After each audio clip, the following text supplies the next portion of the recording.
Cela faisait 4 ans qu'ils attendaient ce moment.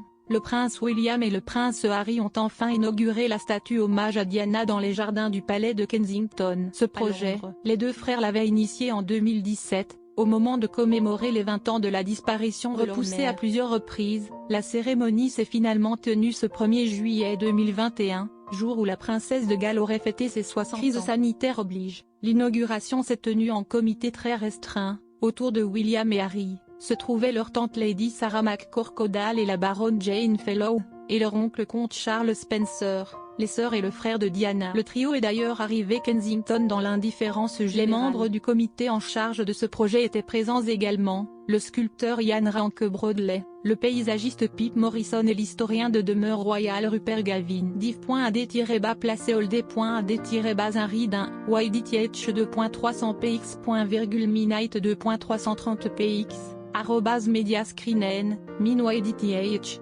990px, div.ad-placé-oldé.ad-bazin-read 1. YDTH 2.620px.midnight 2.370px. Aujourd'hui, à l'occasion de ce qui aurait dû être le 60e anniversaire de notre mère, nous nous souvenons de son amour, de sa force et de sa personnalité, des qualités qui ont fait d'elle une force pour le bien dans le monde entier, améliorant ainsi d'innombrables vies. William et Harry ont-ils affirmé dans un communiqué joint, relayé par le palais de Kensington. Chaque jour, nous souhaitons qu'elle soit toujours avec nous, et notre espoir est que cette statue soit considérée à jamais comme un symbole de sa vie et de son héritage. Merci à Ian Ranke Broadley, Pip Morrison et leurs équipes pour leur travail exceptionnel, aux amis et aux donateurs qui ont contribué à ce que cela se produise, et à tous ceux dans le monde qui gardent la mémoire de notre mère vivante.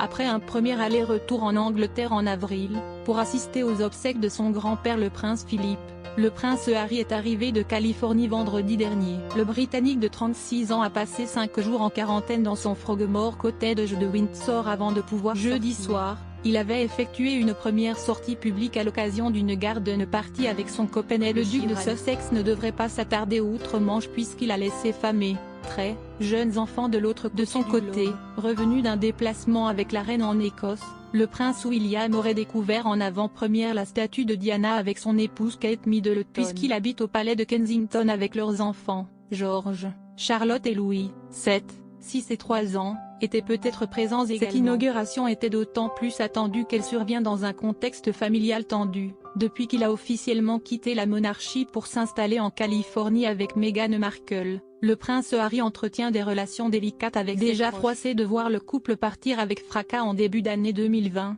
la firme a essuyé de nombreuses critiques lors de leur interview Vérité avec Oprah Winfrey, diffusée en mars dernier. La naissance du deuxième enfant des Sussex, une petite Lily née le 4 juin, n'a malheureusement pas aidé à ressouder le clan. Pire, cet heureux événement a même jeté de l'huile sur un feu pas tout à fait éteint, puisque Buckingham et les Sussex s'opposent sur le choix du prénom de l'enfant. Séparés par 2 continents, une crise de confiance et une pandémie, les 2 princes qui étaient si proches ont pris leur distance comme jamais auparavant. Leur complicité avait été soudée dans leur enfance suite à la mort tragique de leur mère. Peut-être arriveront-ils à se rabibocher en honorant sa mémoire? Seul le temps le